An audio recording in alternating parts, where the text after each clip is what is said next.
Si sufrís bruxismo, hace esto. Primero vas a enderezar tu espalda, abrir el pecho y vas a pisar tu labio de arriba con los dientes de abajo, así. Ahora vas a llevar tu mandíbula para atrás, dejando la boca entreabierta, así.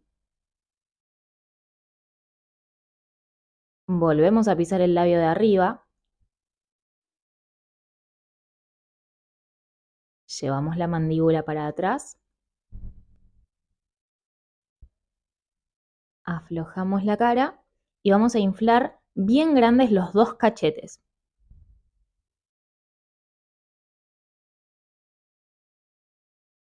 Aflojamos, respiramos.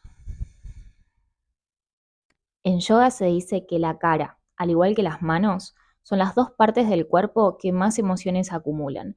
Por eso también si sos una persona que te cuesta un poco comunicarte o te cuesta expresar lo que sentís, este ejercicio también te va a hacer muy bien.